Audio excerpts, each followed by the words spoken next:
Okay, I think we'll get going. Welcome to anybody who has just joined. This is the second webinar of the Transforming Homes project. I'm Catherine Butler. I'm Associate Professor in Human Geography at the University of Exeter. I'm part of the management team for the Transforming Homes project, bringing in social science expertise. I have the pleasure of chairing the webinar for us today, and we have four really fantastic speakers joining us to speak on this topic of co-design, or giving everyone a voice through co-design. We have Lucy McFadzean, Daniel Williams, Ailbhe Cunningham, and James Neward, who I'll introduce separately before their talks. And we also have Jo Patterson with us, who is the director of the overall Transforming Homes project. Before we get to our talks today, I'm just going to give a very brief, I promise, just a few minutes introduction to the Transforming Homes project, and then we'll get into the webinar talks. So we are funded by the Arts and Humanities Research Council through the Green Transition Ecosystems Award as a consortium of 4 universities, 6 industry and community partners, and an overall consortium team of approximately 50 researchers, stakeholders, and experts, and an even wider network of collaborators. So a really huge group of us working on this project and this topic. Our primary aim is simple to transform. It is to transform existing 1920s and 1940s council-built housing for future generations with and for local communities to both improve the quality of health and living experiences for residents, to reduce residential operational energy bills and deliver holistic beyond net zero solutions whilst increasing the use of bio-based materials. Our objectives are primarily focused around developing 3 transformational processes and solutions, improving the architectural design and the space standards, enhancing the building fabric through bio-based and non-extractive products and materials, and integrating low-carbon technologies to lower energy demand. All of this is underpinned by a committed approach to co-design, which we'll be talking about today in more detail, and design research methods as well, where we're embedding people at the heart of the design processes, incorporating diverse perspectives to develop designs through iterative processes that are not only technically and environmentally appropriate, but also socially and economically relevant. We have a diverse and multidisciplinary team, which enables us to explore these objectives from really diverse approaches and perspectives, including social sciences, which is the perspective I'm coming from, physical sciences, engineering and design research that varies from policy, governance and design standards through to participatory and co-design methods, environmental and life cycle analysis and modelling, as well as training and skills.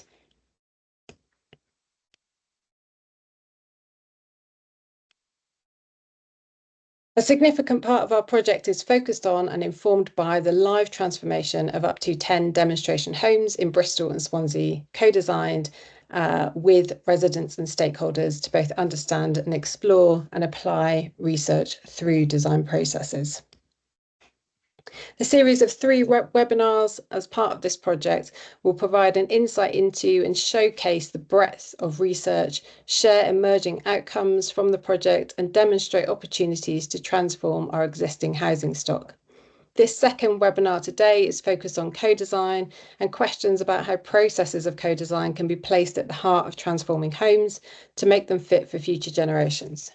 Before we move into the main talks, I'm just going to explain very briefly, and I do mean very briefly, what we mean by co-design to contextualise what you're about to hear a bit further. So co-design is an often used term to refer to the involvement of multiple people and stakeholders in the creation, development and delivery of a wide range of processes and outcomes. This includes things like policy and research.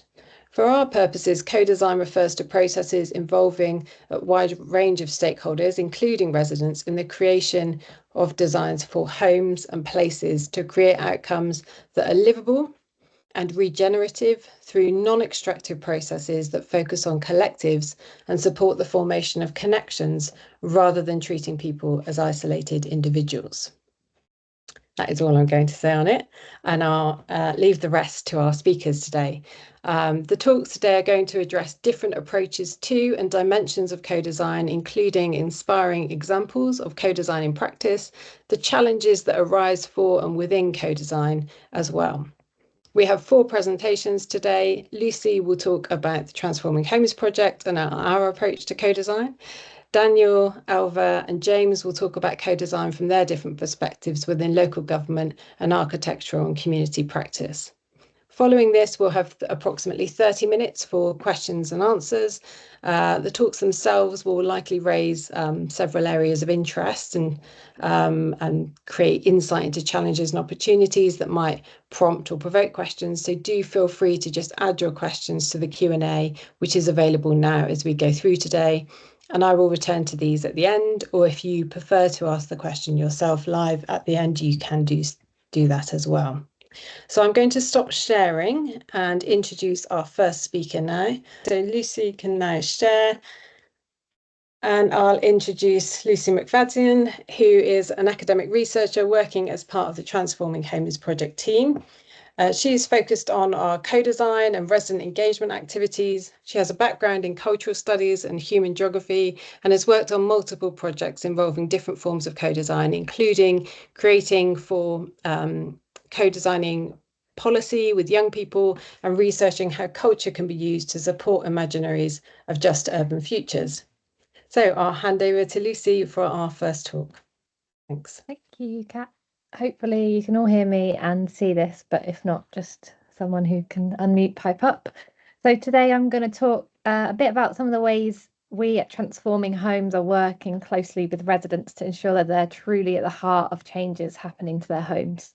I'm going to share some real stories that bring this collaboration to life, stories that show how residents' voices are not only being heard, but are actively shaping the way we design and deliver these changes.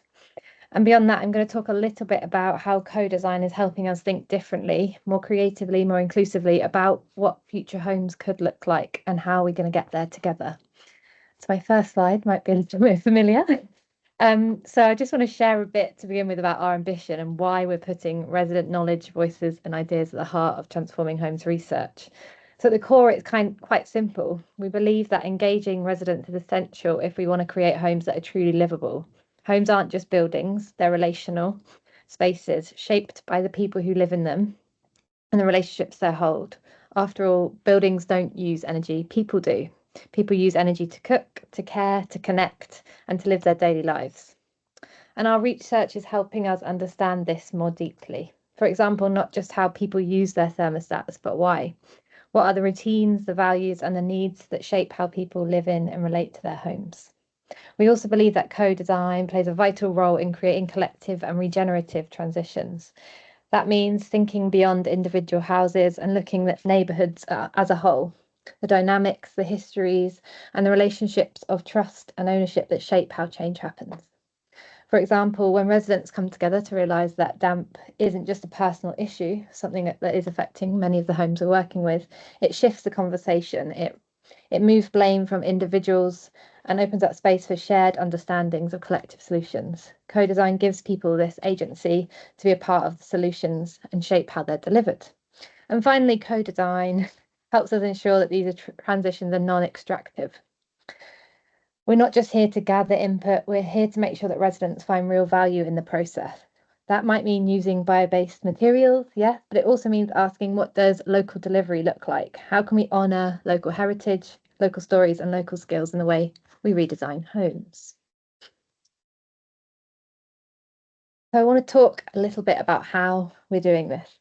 The 3 core ways we've worked with residents in our research, or maybe more accurately, I think the 3 formal ways. There's been a lot of other stuff going on. Weekend Make have been holding amazing kind of community sessions and street parties, and there's been conversations happening throughout the project on site visits and testing. So these are just 3 of the formal ways we've been kind of doing co-design through the project. First of all, resident interviews. These are quite a standard social science method, but they've been really incredibly rich. And so far we've completed the first of what will be 4 rounds of interviews. This first round, the pre-design interviews, involved home tours and in-depth conversations to understand how people actually use and adapt their homes.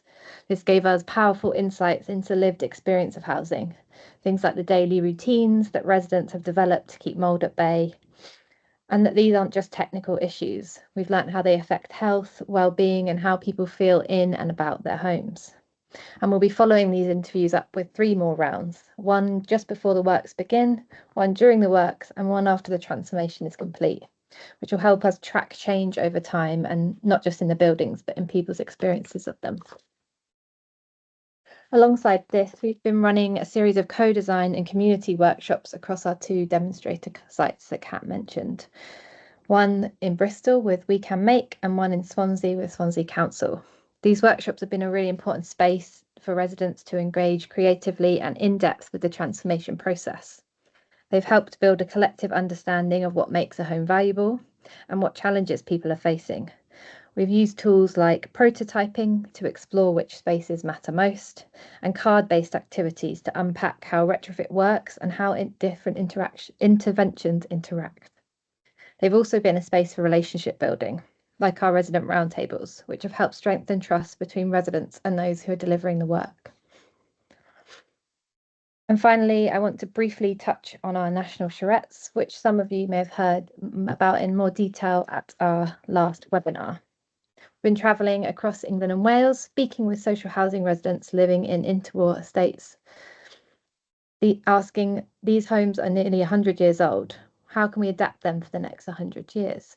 In each charrettes, residents have built up a model of their current home, flagging the parts they love, the parts that don't work, and how their homes have changed from the original designs. Then they come together with their neighbours to imagine and build a future street, one that reflects their needs, their hopes, and their shared vision for the future. And these designs are not just creative exercises. They're helping us to understand commonalities and regional differences across England and Wales. And they're also a critical part of our work, developing a catalogue of scalable resident-informed ideas for transformation, all grounded in the lived experience of residents who know these homes best. So now I want to talk about how the activities I've just shared and the insights we've gathered through them are already shaping the design process in practical ways.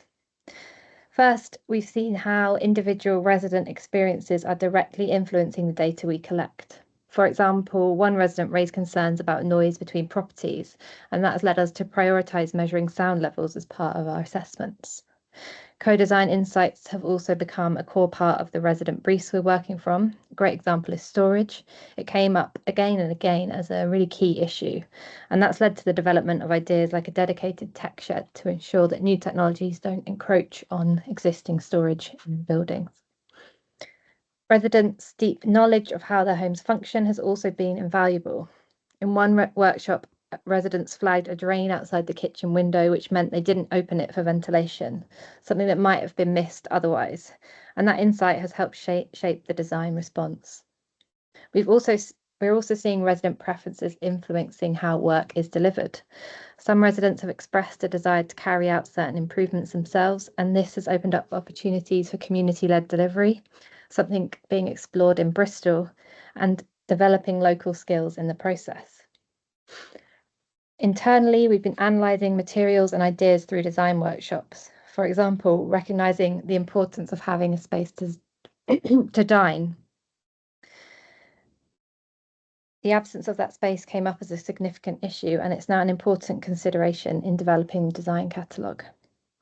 And finally, we're embedding common experiences into the co-design process itself. Gardens, for instance, have emerged as a really important space for many residents. And that's led us to develop creative activities and design ideas that account for these outdoor spaces. So what we're really seeing is a shift from consultation to collaboration, where resident voices are not just being heard, but actively shaping the future of their homes. And now I want to move towards the second half, end of my presentation, beyond the practical. And the next few slides, I want to reflect more broadly to think about how co-design and the involvement of residents is actually reshaping the way we think about transforming homes. Because what we're seeing is that co-design isn't just helping us improve buildings and the retrofit process, it's helping us move beyond retrofit as we know it, beyond net zero as we know it. It's opening up new ways of imagining what transforming homes can be and how change can happen. So I want to start by sharing a couple of stories and start with something simple, tables. Many residents have spoken to us about wanting a dining table, a place to sit, eat together, play games, do homework. It might sound small, but it's deeply meaningful. If you look at the original plans for many of these homes on the left, some dating back over 100 years, you'll see sculleries, not kitchens and dining rooms. These homes weren't designed for the kind of shared multi-use spaces that are so important to modern life. Resident voices helped us see that clearly. And it's not just about comfort, it's about social connection, about dignity, and about daily life. There's a powerful example from one of our residents who shared that some children weren't able to sit at a table and eat at school simply because they'd never had that experience at home. And this was something that teachers in the local area had found was replicated across the whole estate, which I think is a stark reminder of how the design of our homes ripples out into wider society, into schools, into health, and into community life. So we've been thinking beyond technologies, beyond simply insulation and heat pumps, to consider space, how space is used, and how small design changes can have a huge impact on family life. And these changes don't need to be radical or high tech. One resident, for example, has custom built a table to fit her home, a simple act that speaks volumes about the importance of design that fits real lives. You can see that on the right there. So co-design is helping us to see the home as not just a site of energy use, but as a space of care, of learning and connection. And that shift, I think, is essential if we want to create homes and futures that are truly sustainable. Next, I want to talk about something that might seem like the final finishing touches of a home transformation, or maybe even something that doesn't feel part of retrofit as we know it at all, and that's personalisation and decoration. But actually, it's a really important part of what makes a house a home. There's a huge amount of pride and personal expression in the way people shape their living spaces, and that can sometimes create tension when it comes to renovations and changes, especially when the process feels impersonal or when standardized solutions are applied without recognizing the deeply personal nature of people's homes. For residents in social housing, there's often a real openness to transformation, but also a challenge. Councils need to design homes that are suitable for anyone, not just the current residents, and that can make it hard to reflect the specific needs and identities of the people living there now. For homeowners, it's a different kind of challenge. Many have already invested time, money, and care into their homes, and understandably, they're reluctant to see this disrupted or undone. On the one hand, we see the effort of people put into managing issues like damp and mold, shown in the image of the left, and the constant maintenance it takes to keep that at bay. These are clear openings for transformation, where improvements can make a real difference. But on the other, there's also a history of poorly executed renovations, like visible trunking showed in the middle, or rushed installations that have left residents wary. These experiences build resistance and mistrust.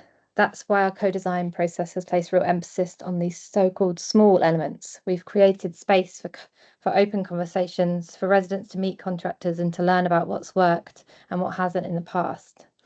Like our cavity wall experiment in one of the Bristol workshops, which taught us a lot about the importance of doing things with people and not to them. This part of the work is less about technical fixes and more about repairing relationships. It's about giving people agency over the changes in their homes and recognizing that even the smallest details can carry deep meaning. Because in the end, transformation isn't just about energy efficiency, it's about trust, dignity, and the feeling of being at home. And very finally,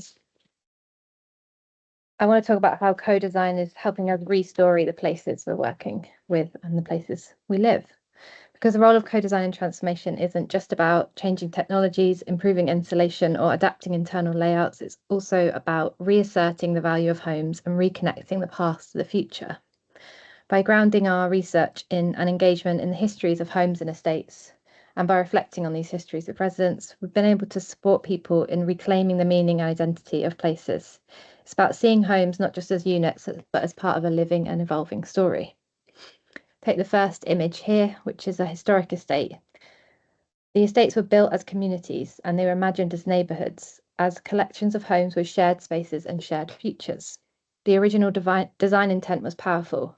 Homes for heroes, inspired by the arts and crafts movement, with green spaces, large front and back gardens, hedgerows, all part of a vision for kind of healthy and connected living.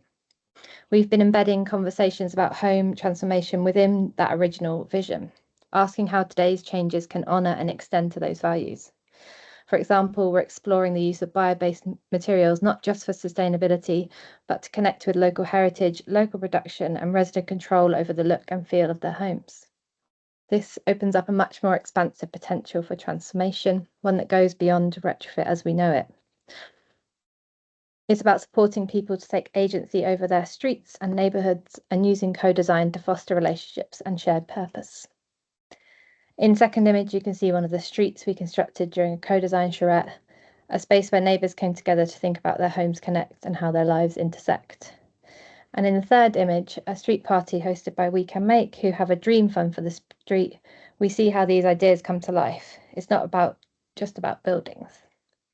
So when we talk about transforming homes, we're also talking about transforming how we see them as places of memory, identity, and community. And co-design is helping us rewrite that story together. I just want to close with a slide sharing some of the early impacts and meaning co-design is having for residents themselves. And these are some excerpts from some of our reflections with residents. Empowering people to realise that they can make change to their homes. It doesn't have to be the way they've been given it. Building community and feeling like they really have time to kind of invest and stay in place for long times. So yeah, thank you. That's me, Kat.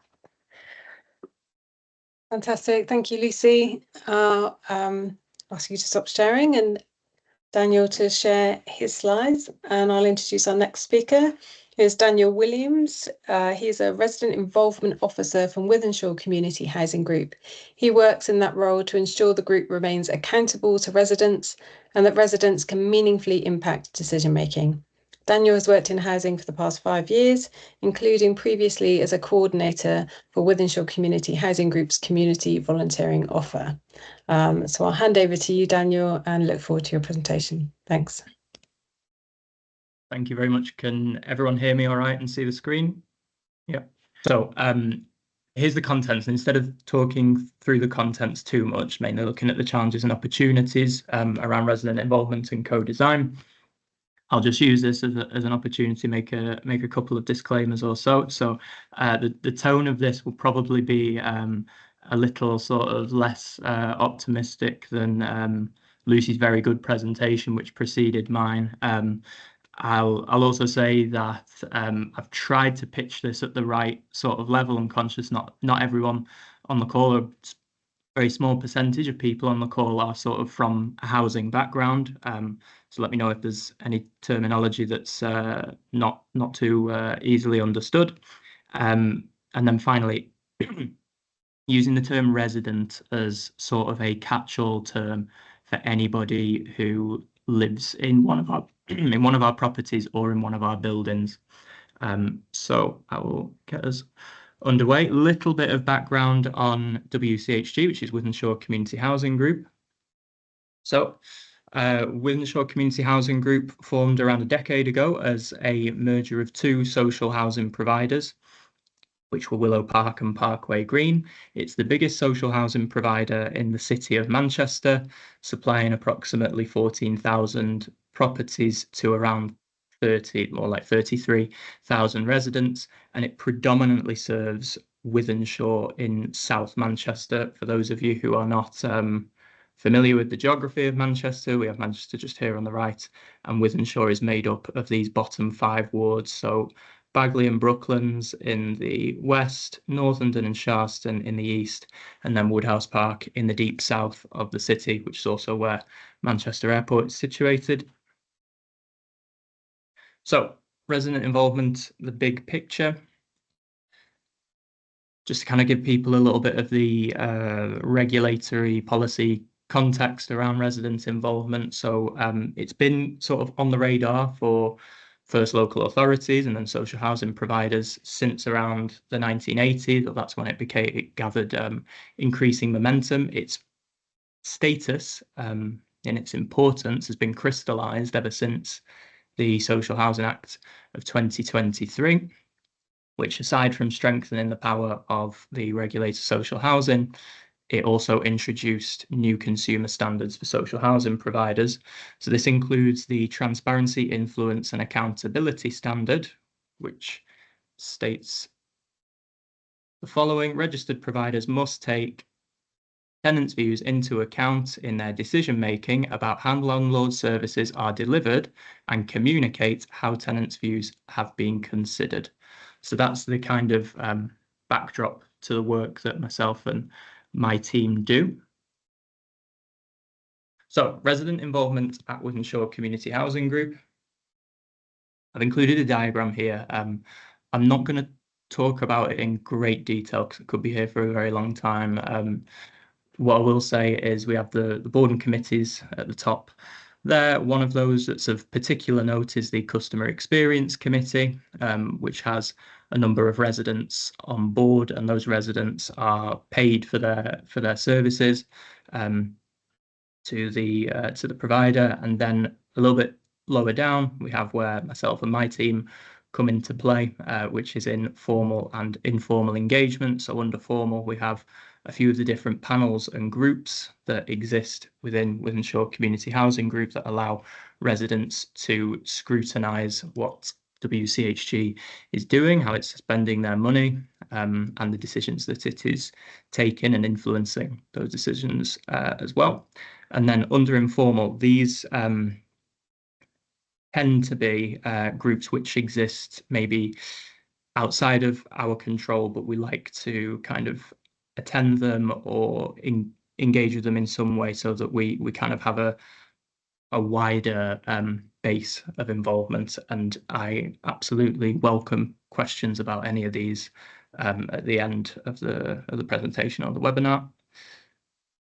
Next, resident involvement and co-design, the challenges. So from my perspective, there are kind of multiple areas of co-design as far as social housing providers are concerned with residents. I think three of the key ones, one of them is absolutely properties, bricks and mortar, and then also there are kind of neighbourhood level aspects of co-design and our sort of front of house services that impact residents as well. So I'm going to talk a little bit about the property side, where I think it says it there. So design and upgrading of properties is typically for us not involved residents, or at least I should say not to a great degree. So a little bit of explanation here. So residents have multiple forums through which they can raise concerns about properties, so that these are flagged and put on senior managers' radar.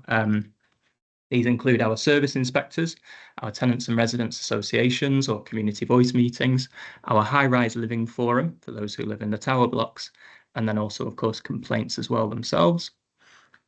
However, the actions off the back of these concerns in terms of existing properties have typically been decided by WCHG colleagues based on their expertise. So in terms of existing homes, resident involvement, I think we can all agree from what I've written there, has traditionally taken a slightly bland form. So residents, our involved residents, for example, our scrutiny group, they may help to choose a short list of designs for new bathrooms and kitchens, which would typically come up every 30 years for modernisation. And then individual residents on an estate would pick their preferred option. Similarly, in our high rises, low rises, walk-ups, they have communal areas. So we would also kind of offer the opportunity to vote on painting and things like that. In terms of the sort of decarbonisation, energy efficiency work, which was the focus of the Lucy and her team's work with the workshops and the charrettes, a lot of this work on this in this area has been done and for WCHG in those interwar properties. However, the changes that were made were based on value for money and warranty duration considerations. So resident involvement was at least our kind of resident involvement. Things like workshops, etc., was not particularly was not extensive. So resident involvement for such work takes the following forms typically. So tenant liaison officers will speak with residents individually prior to works being undertaken to gather any thoughts and concerns that they have on the project that's being undertaken. And then a satisfaction survey goes out at the end of the work, and indirectly, this satisfaction survey may then influence similar projects on other estates in the area. In terms of new homes, the types of new homes which are put up are guided by housing need data, which is drawn from Manchester Move. However, non-negotiable building regulations limit the scope of resident involvement somewhat, as do competing priorities and a competitive bidding process with other people who are after the land. Basically, all of this comes together to sort of reduce, at least to some extent, resident voice in the process. However, WCHG does complete public consultations before any work on new builds, and this can have influence over design. So when I spoke with the relevant head of service, we spoke in detail about an example from the Poundswick area where bungalows were erected a short while ago, and local residents who already lived in the area were engaged over how this would sort of impact them. And there was a lot of talk around green spaces, and ultimately there were those green areas, reduced as they were because of the new development, they were kind of reshaped in order to fit with local need and local desires. So there was wildflower planting, fruit trees were put up, soft play surfaces were installed, as were bug hotels. Little bit now about the opportunities. So this section focuses a lot more on the areas where we feel that we can have stronger and more meaningful resident involvement. So WCHG held preliminary talks with Greater Manchester Community-Led Housing in 2024 to try and increase resident involvement in the design of new builds. I'm told that these sort of conversations haven't progressed a great deal since then, but I thought it was worth including because it is something that it's on the radar of the Development Directorate. In terms of us as resident involvement, however, a separate team, we've sought to bolster areas where, like I say, residents can influence decision making from the housing.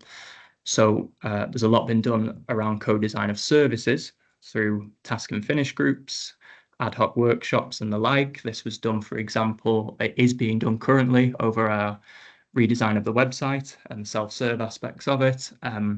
There's been a similar process that was undertaken for our out of hours service for those who call up outside of office hours. Engagement events are also held for neighbourhood level changes, such as with the ongoing CCTV review. I'm currently at this webinar right now and missing one of them over at Willowbrook Gardens, where my colleagues are gathering the thoughts of people there for the changes that they would like to see for CCTV and trying to pinpoint locations based off local need. And then we have also sought to enhance the power of service inspectors. So this is included around when they pick up in their inspections instances of damp and mould and scrutinising sort of what the housing is doing to tackle this. So I'm happy again to speak about that in a little bit more detail at the end. Also, they have the power to recommend blocks of concern and also flag instances of poor decoration or other areas of concern. And they've also done a great deal in terms of holding officers to account over instances of so they inspect communal areas and instances of clutter and sort of fire safety. We've also done a lot with them to try and increase their power in terms of bringing in relevant neighbourhood officers to sort of answer to why instances of cluttering have not been tackled. And then finally, we have introduced a procurement panel within Short Community Housing Group in the past few months, which is designed to increase resident voice around social value and value for money. So this includes when WCHG gives out a big contract to a local company who are going to do work across an estate. They now have to include a social value commitment in their tender, and residents will score and grade those social value commitments based on their knowledge of local need, and they will feed that back to managers. And then we also have contract monitors who are residents who will be going out to ensure that whatever that social value commitment is, say it's doing something new with a green space in the area or whatever it may be, they're going out to sort of monitor that those changes are taking place. And that, I believe, concludes the presentation, so I'll hand back over. Thank you very much. Thanks, Daniel. Perfectly on time. Really interesting there to reflect on some of the existing kind of practice and the openings for resident engagement and involvement. So thank you. I'll invite our next speaker to start sharing, which is Ailbhe Cunningham. Ailbhe is an architect who works collaboratively, get that word out, with communities of place and interest. She engages in cross-disciplinary collaboration and participatory knowledge exchange to generate resilient, regenerative urban landscapes. And she is founding director of Ample Space, an architectural design studio in Cork City, and a PhD researcher and assistant lecturer in architecture at TU Dublin. So I'll hand over to Ailbhe now for her talk. Thank you. So thank you. I'm joining you from Ireland today, and I suppose I'll front the conversation or the presentation with that, because some things I mention, I just think it's of great value to contextualize them. And within the Irish and the UK context, while we share a lot of policy and approaches, we're obviously functioning within different systems. And I'll return to that point, particularly in one of the later projects that I'll share with you, where in the UK, it's, I think, something that many of you are quite familiar with, and you have hundreds in existence. And actually a project we're working on here at the moment will be the first of its kind. So just to return to these concepts of co-design and resident participation, which is what I'll very much focus on from the point of view of a socially engaged architect, I'd just like to begin, I suppose, by framing that in this concept of critical spatial practice. So as an architectural practitioner, I'm often, I suppose, questioned or queried on how my skill sets or how my role as an architect really feeds into my day-to-day work. And I found Jane Rendell, so an architectural theorist, her framing of critical spatial practice as something that bridges art and architecture, theory and practice, that it creates these feedback loops that are continuously repeating, one informing the other, that it creates these situated knowledge building exercises. So in the pieces I'll show you next, I hope it's quite apparent that one day I'm reading something, the next day applying it. And throughout all of this, it's very much rooted in places. And the projects I'll show you while I'm here as an individual today, I represent a myriad of collaborators. So at any stage that you see work being presented, it's often useful to note I've added collaborator names, or you'll see organizational logos. But there's a richness in co-design, and in our instance, creative co-design, where we believe people coming together, we can create not consensus or unified voices, but we can build a greater understanding or knowledge of each other's practices. So all of the work is concerned with the social and the spatial coming together. And this here is a mapping project, an exercise that an artist, Brianna Hurley, and I co-created in 2024 with a rural community in Kilkenny in a village called Callan. So they have a workhouse and a very, I suppose, historically significant building. So here we have a mapping workshop, and I suppose I've deliberately chosen a few projects which involve mapping, as I believe a map is something which we assume we all understand. We assume it holds facts. But in actual fact, it holds a series of social narratives constructed by people who maybe on an individual level, historically, collective levels have mapped something together. So Brianna and I hosted this workshop with the rural community in Callan to establish how they might go forward, the activity that takes place in their village, how this workhouse could become something that in their contemporary rural community, in their neighbourhood, how it could offer social, cultural and ecological benefit going forward.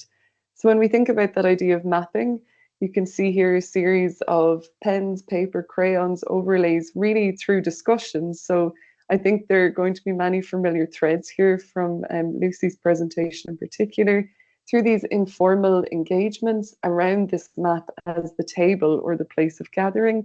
We then begin to layer the social and the lived experience narrative of people over the map. Then really trying to diversify that and take, I suppose, stock of a wider audience. We translated the map into an orienteering exercise. So Brianna created a series of black and white stickers or sketches on the side. Then these are placed with clues linking the map and experiences which had been gathered in preparatory sessions in the co-design phase, mapping those together to create this orienteering exercise, which allowed the much younger generation or cohort living in the village with their parents, with their neighbours, to come together and collect and share stories of how they live in their village and how they wish to live into the future.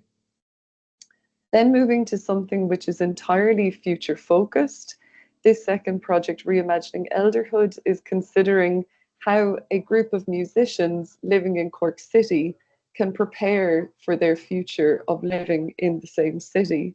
So what we see here is in the center, so hopefully you can see my little pan cursor. We created from memory a map, a walking route that we would follow over the course of 4 workshops. We then tested that route through walking and created, again, creative activities, so drawing on the expertise of the group that were taking part in the workshop series, drawing on their skill set as musicians to create moments of comfortable pause by busking in public urban space. So immediately creating a test bed for the ability or the permission, which was quite interesting, to stop in a place and engage in a cultural activity, but then also overlaying a layer of future thinking or planning to that. So everybody took part in a writing exercise. So it was kind of a reflective, future-focused writing exercise in each of these locations about their current relationship to living and home, and then the future-proofing of that relationship into elderhood. And then what you see here in the bottom corner is actually a visualization, excuse me, an image that illustrator Annie Marr made of some of the ideas that emerged through that process. What you then see here is a wheel of priorities, which is a workshopping tool, which I devised or extracted from that initial series of workshops. And this then in the bottom image being translated or being engaged with another resident audience. So the first group, a speculative group of people coming together to imagine positive preparatory stages for their aging in place. And then the second group, a group of residents living together in a neighbourhood, another neighbourhood in Cork City Centre, discussing through the means of this wheel of priorities, making visible their needs and beginning to create a resident voice in their locale. Then finally, this project working with people with acquired brain injury. So looking in this instance very much at public realm, but the reason that I've included it today is using something like analog photography, so film photographs, as a means to slow down the pace of our engagement and our explorations, using the analog photography as the tool or the method through which more informal conversations could emerge. So something that we deem to be very valuable with the creative co-design project is that often the creative tools that we bring to a scenario unlock something more technical, something financial, something legal, which again, I'll return to in just another couple of moments. Here then, moving to the project, which I said I would come back to contextualizing at the beginning, Cork Community Land Trust is a community-led initiative that was founded in January 2024. It's something that we've been working on since 2021, but unlike in the UK, community land trusts as legal entities are recognised in our Act, so they're recognised at a national level, but have not yet been implemented. So you have hundreds of community land trusts in the UK context. Here in Ireland, we're beginning to bring this legal and governing framework through. And for those on the call who may not be familiar with this, the Community Land Trust is I suppose it's a legal or kind of governance entity or structure which believes in stewarding land, property and assets for the greater good of generations to come. So it is something that is in our interpretation, and again, I think very important to define, something that is operated with a tripartite governance structure, meaning that we have national entities, government or local authority stakeholders who hold 1/3 of the responsibility. We have civil society members who create that outward facing overlook that we are not overshooting our social or ecological means within the project. And then the final third, most importantly, situating it in place, is the residents or the users of these spaces. Again, I hesitated there using the word user. For us, it's really important to move beyond this idea of those who are served and those of us who serve them. And for us, everyone ultimately uses these spaces, but actually stewards them for a very short amount of time. We inhabit or we make social through activation these places that we hold in collective stewardship for the longer generations. Which then, so slight digression there, but brings me to the project which I feel is most relevant for today. Upcycling Trust is a consortium, so a Northwest European Interreg project consortium led by our partners in Brussels and Lille, working across 5 locations. So Brussels and Ghent in Belgium, Lille and Rennes in France, and then we have Cork in Ireland. And we're looking at ways in which community-led approaches can be brought to further and to support and to deliver circular renovation and affordable housing kind of upgrades and provision in Northwest European contexts. This project very much looks across varying different scales, but in Cork we're looking with our resident communities, some of whom you've seen in previous slides. We're looking to renovate one home, so one housing unit, looking at bringing a social housing unit and a private landlord-owned property through a renovation cycle. So in its final term, we will bring one or the other, but at the moment we are scoping the legal, the technical and the architectural solutions and complexities with residents. So in this instance, future residents in their city, to devise a mechanism through which the CLT, so the Community Land Trust, can create the financial means to unlock the renovations necessary to bring many of our housings into, I suppose, a renovated or retrofitted state of existence without displacing the communities who are the heart and soul of our city. With that comes immense complexities when we think about stewardship around governance and the right to a voice, the access to sharing your voice. So in this, again, we are holding a series of workshops that will support the later technical application of the renovations. So here what you see is a trial of the tripartite governance structure that I mentioned earlier. So we devised a workshop where everybody was scrambled, you know, so you adopted an invisible or make-believe hat for the purpose of this workshop. Voices spoke within their committee and their stakeholder groups, and then came together and actually carried out and saw through the decision-making process. And I suppose the reason I dwell on this is that we believe governance requires creative trialing and creative invitation, so that when it comes to the crunch and making these ultimately incredibly important decisions, that everyone has the capacity or feels that they are welcome to present within these really urgent and necessary means that we find ourselves, the challenges we find ourselves up against.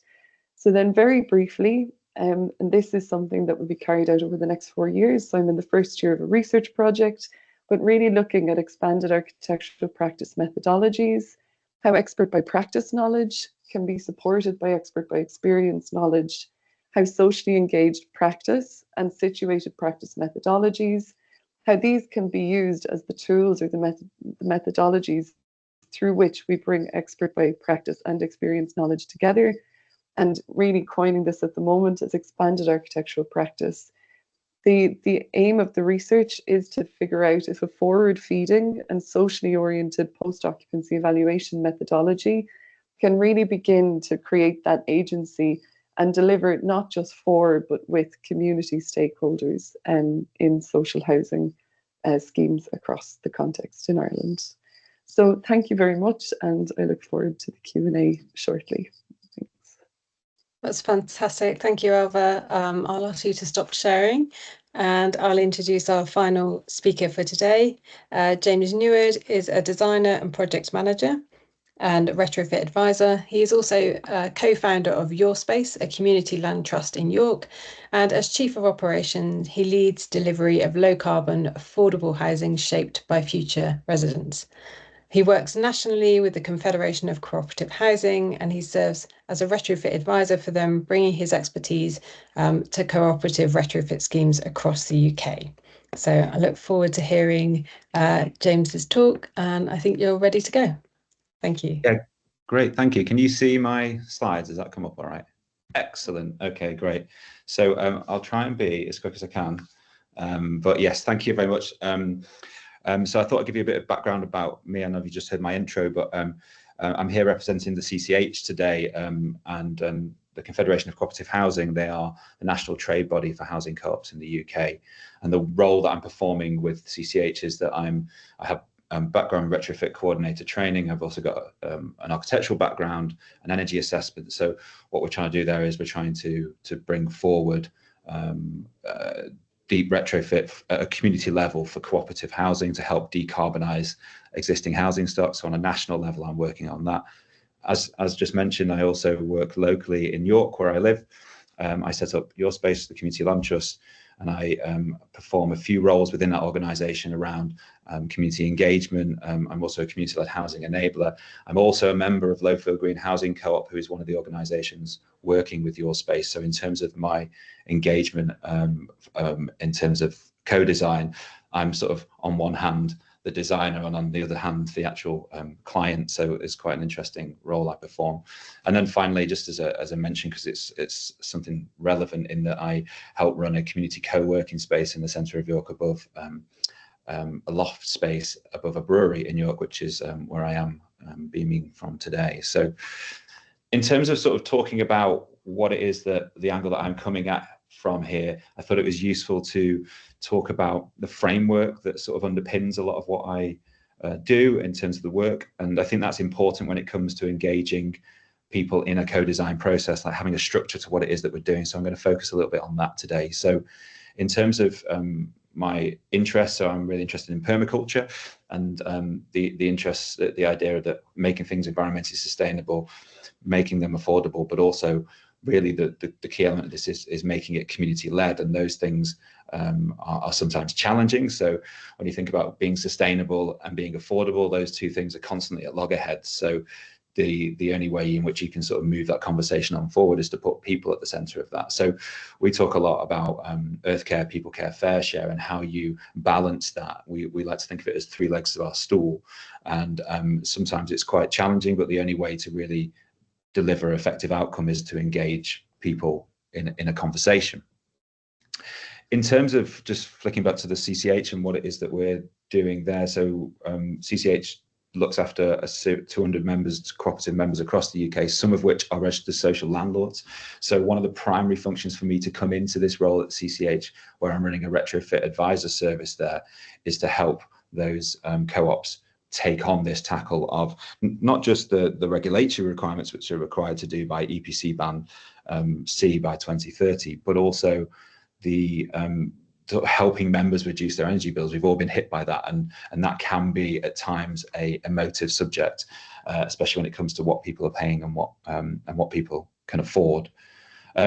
also to this, it would be remiss of me not to mention in the International Year of Co-ops 2025 that CCH are aligning themselves with the International Cooperative Alliance in terms of their adoption of Sustainable Development Goals. So the reason this service that we're running and helping our members is set around trying to embed sustainable principles in what it is that we're doing. And we focus on 4 of those particular development goals here. So that's really what we're trying to do with our members. We're trying to help them achieve these goals and align themselves with the international cooperative movement. And in effect, how does that work? So we take those development goals and we try and feed them into a set of principles or ways to frame conversations. So what we've done with the work with CCH is that we've aligned the Sustainable Development Goals with One Planet Living principles. And what that does is that allows us to group together some of these goals and apply a practical discussion point around them. So I'll pick out one of these as an example, which is materials and products, which is something I'm particularly passionate about, particularly with regard to bio-based materials, and how we can start a conversation with people around the health benefits of using alternative construction materials, but also the performance, as well as just the fact that they are incredibly low carbon. So we're trying to frame conversations with principles. So with this One Planet Living principles, there's 10 principles which we follow, and that helps shape the discussions in a co-design workshop. So just to sort of flag the first project where we've kind of implemented that, this is a project up in York where we're working with Your Space Morale House Housing Co-op, which is an emerging housing co-op, and City of York Council to explore how we can retrofit a care home that the council are trying to dispose of. So we ran a series of workshops with residents centered around those One Planet Living principles, and we got them talking around what their desires were, but also what their values were, as well as thinking about a day in our life. Well, here's your 10 principles, One Planet Living principles. Can you imagine things like, you know, sustainable water? How might you envisage sustainable water within this development? So we engaged a crop of future residents in discussion. We also, the location of this particular site was in an area of a deprived area of York where there's social housing, a lot of social housing, and we invited people in to have a conversation around that. What was really interesting about this discussion when we applied these One Planet Living principles and we created this design around this was that some of the conversations around using bio-based materials meant that there might be a cost, I suppose. It's more costly to do that. So how could we explore different ways and do that? So we engaged the community and the residents around the idea of self-finish and the idea that we could save money by actually involving them in the construction process and in the design process as well. So yeah, so that was us putting that practice and putting that thinking into practice with this scheme in with Morale House in York. Flicking back to the work with CCH, so the Retrofit Advisor service that we've been set up, this was launched in 2022, and we have dealt with 50 housing co-ops now across the series of this since the service has been live. What we've realised is that there's a varying range of properties, not least houses, flats, houses converted into flats, listed buildings, conservation areas. We were finding members that were incredibly well versed in retrofit and sustainability, and others that weren't. So what we started to do there was to try and find a way in which we could empower CCH member co-ops to take on this challenge of retrofit. And so we created this toolkit, the Way Shaper Sustainable Homes Toolkit. What we're trying to do here is to try and empower co-ops to explore their needs and preferences with the aim of reducing their energy cost and carbon emissions. But the big focus we put on this was increasing their comfort and well-being. So not just putting a positive spin on things and trying to engage them in a conversation around what's good about where they currently live and what they've made, as well as what they might like to improve. The toolkit is designed around a set of cards. We have 3 stages to this. So we have a conversations workshop, which I'll come on to talk about a little bit more, as well as options workshop, and then plugging to resources behind. What we were finding was that when we were engaging co-ops with the issue of retrofit, and we were trying to have meetings, and when we were having meetings and conversations, was that it actually became quite complex quite quickly, and we were overwhelming people with information. So the design of this toolkit is to try and break this stuff down, because it's quite a complex issue, it's quite an emotive issue. And so we started to design this card deck. influenced by One Planet Living principles again and the Sustainable Development Goals, but how can we sort of break this down? So we have the cards, but we also have the online resources that sits behind it for people that want to deep dive further if they want to. So in terms of the principles of the Wayshaper toolkit that we developed, so the primary aim here is to engage participation of members as much as we possibly can.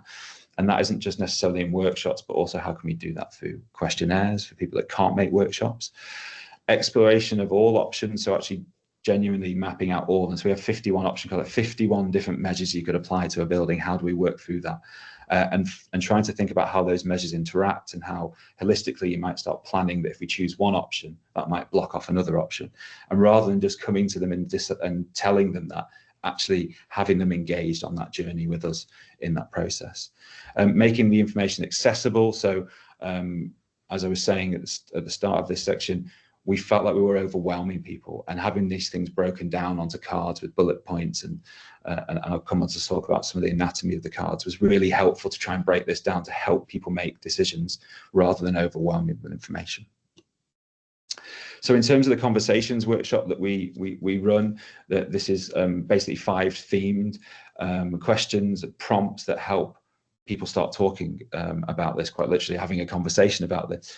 And what that does is it helps people start to realize where some of those common problems and also some of those common things that people like about their properties were coming through. So these were prompts really to start that conversation. We started to capture, the idea is we capture this information that can form a brief.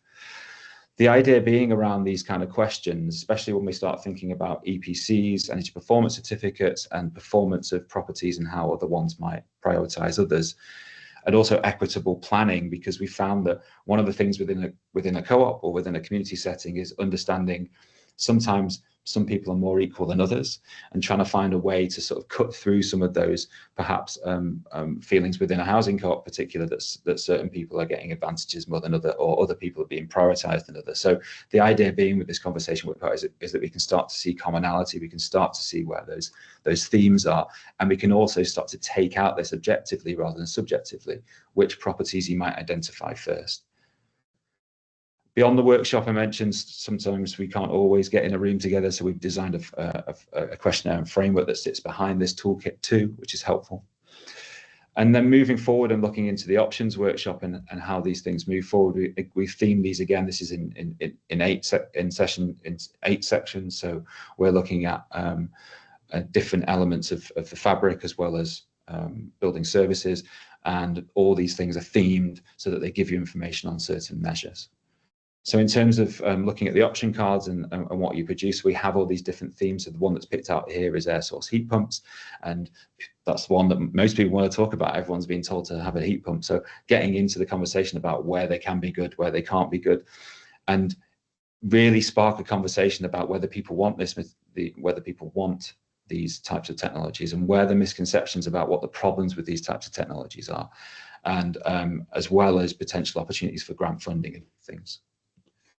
So in terms of the anatomy, what we've tried to do with these cards, we've tried to break it down so that we're talking about carbon cost effectiveness, so how much pound invested per CO2 emissions you're saving, the relative cost, like understanding which measures you might prioritize, which we're very keen to talk to people about this idea that it's not one, like throw the kitchen sink at a property, it's one of these things that you might build up over time. So getting them involved in the discussion around relative cost, as well as the disruption. That's the key thing. One of the biggest barriers for this type of work with retrofit is actually those perceptions that these things are too disruptive and they would change their homes, which I understand because people live in these homes and people are coming in and saying they need to change their homes. So so this is the anatomy of how the card, and it breaks that down and helps to make, at a group level, start to make informed decisions about which measures they might prioritize ahead of others, and how those different measures might be able to be afforded over the short term or the long term.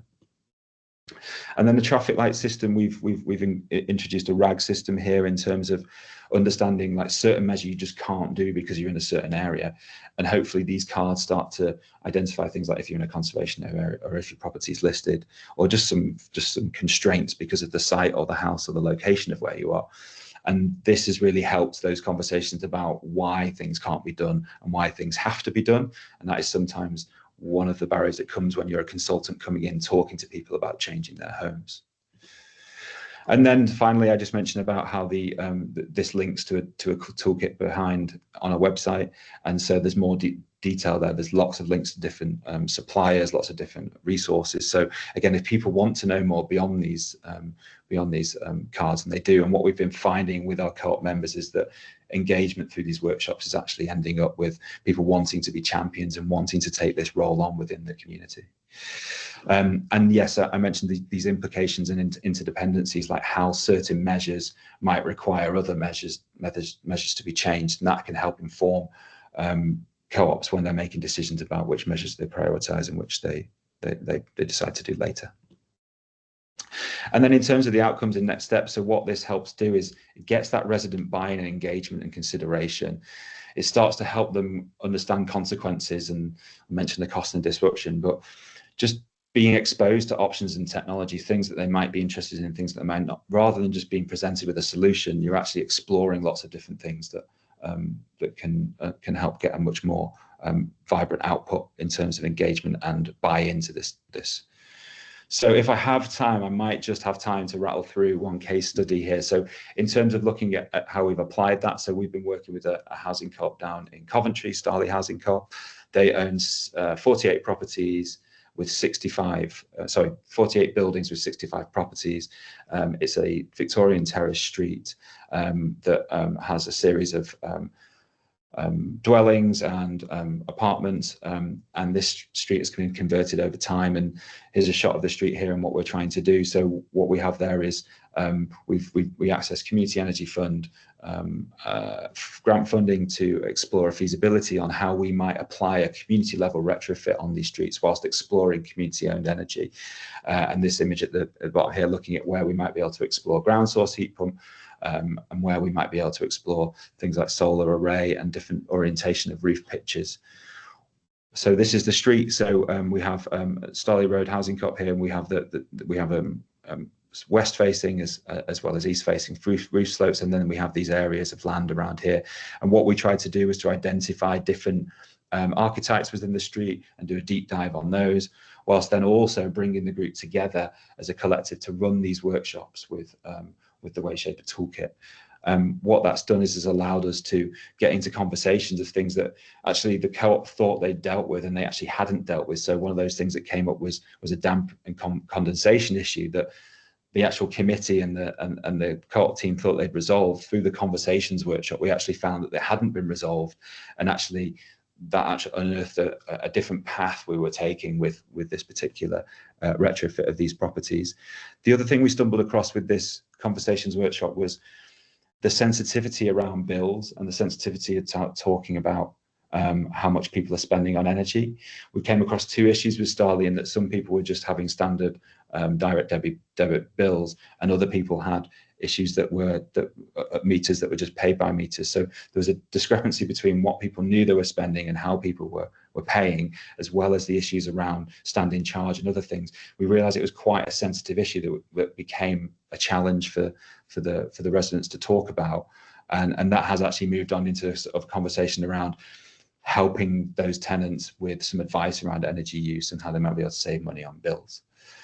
So yeah, I'll finish there. I rattled through that really quickly, but hopefully there was some fun stuff in there about how we've been engaging cooperative community around retrofit at community level.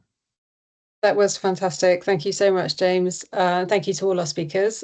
We now have approximately 20 minutes or so for questions. So we have a question, first of all, for Daniel. So Louise King says, thanks for the fantastic presentations. Could Daniel say a little more about the informal engagement activities with residents and how that's fed into decision making?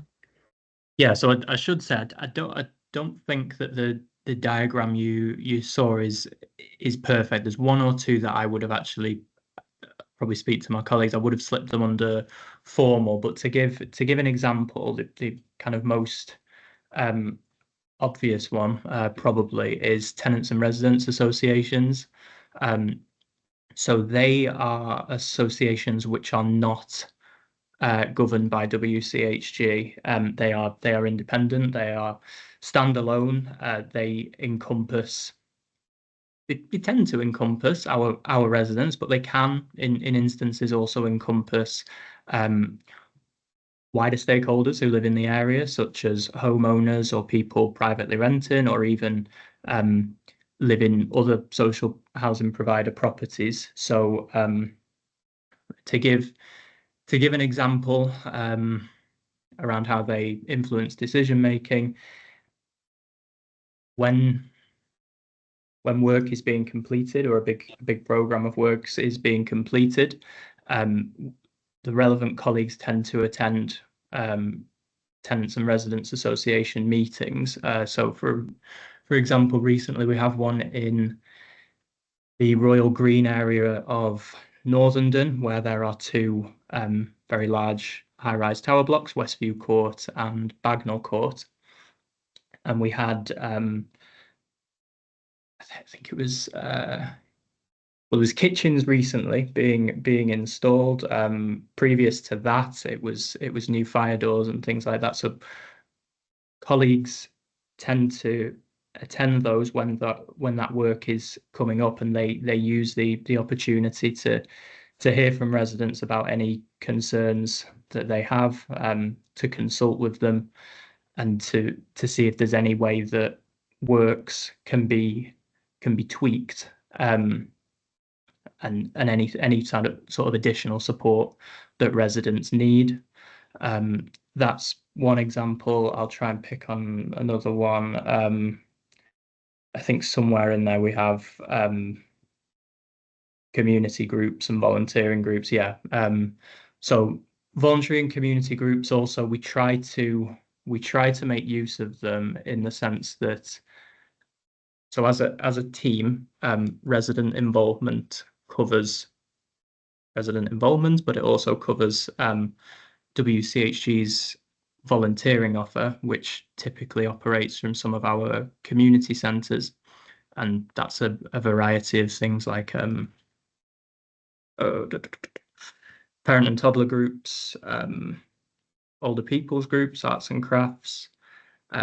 We also have, in our tower blocks, we tend to have community rooms on the ground floor where there will be sort of maybe weekly gatherings. Residents may play bingo or have sewing clubs, things like that. We try to make use of those in terms of doing informal engagement when it comes around to doing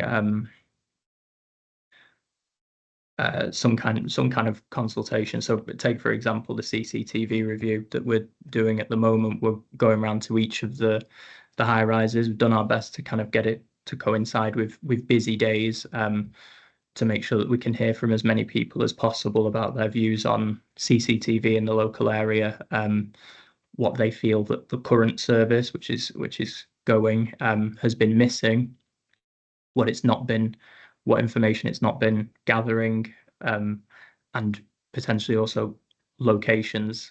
We want to have we want the new system to be as informed as possible by resident voice about where they actually want to see cameras, what are the sort of hotspots for antisocial behaviour and things like that.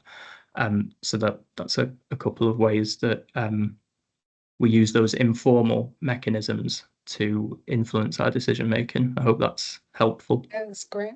Thank you. The next question is for Ailbhe. Sorry, I'm going to move on really quickly to try and get through as many of these as possible. So for Ailbhe, in your experience, what have been some of the most surprising or insightful learnings, especially when it comes to how different age groups contribute or engage with the processes?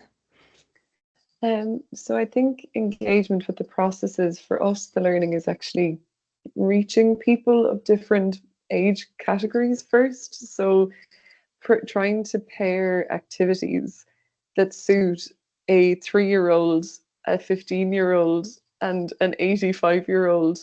Oftentimes, like especially with the Reimagining Elderhood project, it was fascinating to take the precarious living experience of musicians. So the majority of them had very unstable living conditions that they were experiencing in their kind of early to middle age stage, and then projecting that into elderhood, they were, you know, again, just confirming that the things that they would need or want then are things that they would need, want, and enjoy now. So it's really trying, like, we activate very peculiar spaces sometimes. So we hold a lot of seminars in an outdoor kind of garden space. We hold maybe a music performance event with a kind of a potluck dinner with a governance workshop. So, you know, we really try and enmesh or entangle things. And it came up there, I think James mentioned it, like often the technical components of what's being discussed, the complexity, and some, I'm not sure, was it James or Daniel mentioned, you know, sometimes they can get very much kind of muddied or lost in personal wants and desires, and the loudest voice is not always representative of the, you know, the populace or the kind of the broader issues or concerns of an area. So I think the more that we can actually very clearly but kind of confuse the activity at hand, then you actually very quickly get to useful conversation. Bringing two people into a room together, like on a lot of instances, we work very well with the local authority, Cork City Council. We have an outdoor space, that one that I mentioned for the gigs, which is the council's land, but we have activated it now for 5 years, and people from the local authority from different departments come and meet members of the community through different activities. So neither is attending as, you know, I'm not attending as the person who's renting a house and you're attending as the person who oversees housing. We're just attending as two individuals who come together through a creative activity. So I'm kind of describing something a bit vaguer, I suppose, but ultimately we're trying to use creative activity as common ground. And then the more technical, nuanced, and essentially like really complicated and pressing discussions or decisions can follow once a bed of trust is built. And I think that's something that Lucy touched on. Trust ultimately is the overall ambition. We're trying to build a sense of trust and comfort that the more technical, difficult, and divisive discussions and activities can take place, because without that formal bedding of trust, the rest of the process is contentious and it is arduous and it is drawn out.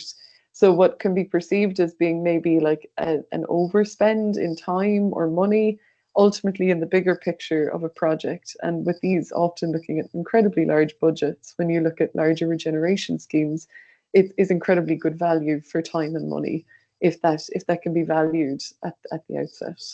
And so I hope that answers it. That's great, thank you. The next question is for James, and then I've got a couple of questions that are for everybody that I hope we can get to. So the question for James is, have you considered engaging with occupants in the retrofitting process to address overheating during summer? So this is about, have you looked at, I guess, more climate adaptation things and things that might be needed to address overheating as well as cold? Yes, we have, and it came up with a co-op we were working with in London about the thing that is actually one of our questions, like, are you experiencing overheating? And that's one of those things that people sort of laugh at. It's like, no, it's happening now. Like, climate change is happening, and it's definitely getting warmer. So we had a real juxtaposition between, when we're running a workshop, that people on the top floor were really suffering in the summer, whereas people on the ground floor were really fine in the summer on the ground floor. Sorry. So when we were sort of talking about different solutions that might have a shared benefit, we started talking to them about improving ventilation, and did they know that was a thing that could be improved, as you know, and also that insulation works both ways, and just that as a simple thing for people to take on board was really good to see, because you kind of take for granted what you know in the industry, because you just assume that. Yeah, I think that's the thing that we've learned with this toolkit as it's evolved and as it's developed, is that making assumptions on what people's baseline knowledge is can really trip you up. So we have engaged in that overheating conversation, and you know that flicks not just through insulation, but also talking about things like blinds and shutters, and how you might be able to combine these things to make both a warm space in the winter and a cool space in the summer.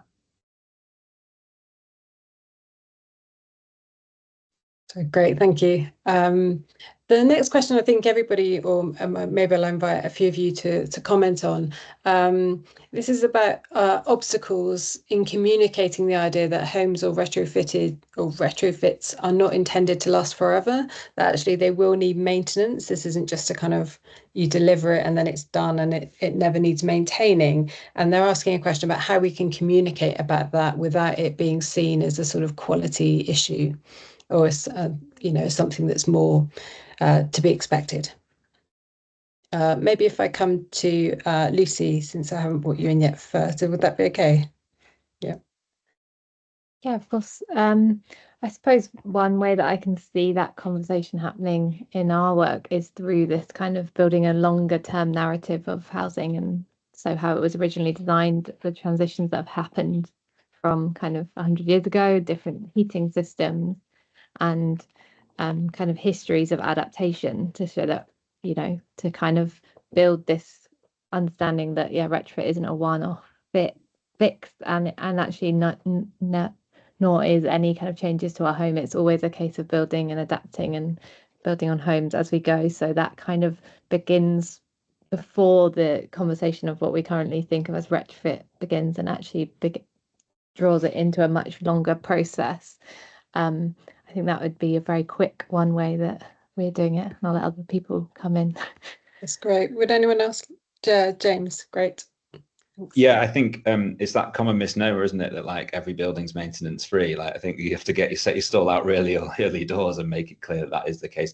And for me, this is where the promotion and the advocacy for bio-based materials in those. So a lot of properties that we're dealing with are, Victorian, Georgian, old, pre-wall properties that are solid wall. And if you're starting applying some of those more petrochemical based plastic membranes, the idea that you can keep moisture out of the walls and everything's going to be fine, actually using those materials like your wood fibers, your cork, your lime based clay plasters that are actually appropriate for those types of buildings. And although it's not saying that they're maintenance free, they are much more robust and much more adaptable for dealing with moisture, because it will get in eventually. And I think so when we talk about maintenance in that respect, we talk about the application of appropriate materials and actually how you can manage this in your maintenance cycles. And yes, there might be some initial upfront cost that you weren't expecting with a cheaper product. So when we talk about maintenance in that respect, that is usually our segue into promoting the appropriate materials in a retrofit when it comes to insulation, for sure. That's great. And Daniel? Yeah, I think from the perspective of actual social housing providers, I think it's just key to kind of get that. It's all about clear communication with the residents, coming as early as possible in the process. So when during the presentation I'm speaking about the consultations or the phone calls even that happen at the start of that process with the tenant liaison officers, that's where that kind of information needs to be communicated, ideally, to make sure there's no misconceptions around it. Right, so early communication. I'm going to try. Oh, sorry, Ailbhe. Yeah, just maybe really briefly, I think that aside from the individual work that's happening, and I'm not entirely familiar with the UK context, but there's an incredibly important piece of like policy and advocacy work that we're doing as part of that Interreg project, because ultimately at the moment, while funding is available to retrofit or to build, it is not available to maintain. And there's a very big and necessary conversation to be had there around ongoing maintenance budgets, which I think is something that the Transforming Homes project is very clearly beginning to advocate for, that you're building a system that will apply today in these pilot scenarios, but in 100 years' time will just become part of a mainstream solution in how we sustain and maintain buildings. And I think that that's something that's really kind of ideologically floating around the place, but in practical terms, from a finance, a resource, like, people power side, is again back to that idea of not just co-designing, but co-delivering, where it's incredibly important, because there's a technical component to a lot of the systems that are being installed and proposed right now that is incredibly, so incredibly complex to remove or replace or repair, that it actually deems the only viable route forward to be that of demolition or absolute removal. So I think there's a very very necessary piece of advocacy needed there. So sorry, I'm conscious of time, but I think that's that was really a important. a really great note to finish on, actually. So thank you for that intervention, and I will draw it to a close because we're out of time. There are lots more questions, so I'm sorry I didn't get to your question if you asked it, and apologies to our speakers as well for not getting through them all. But all that's left for me to say is, firstly, thank you for the fantastic talks today, and thank you to the audience for engaging with the session. It was really, really interesting and productive from my perspective, and I'm sure from the rest of the audience as well. So we look forward to seeing you all in the next webinar, and I'll just close and say thank you again to our speakers.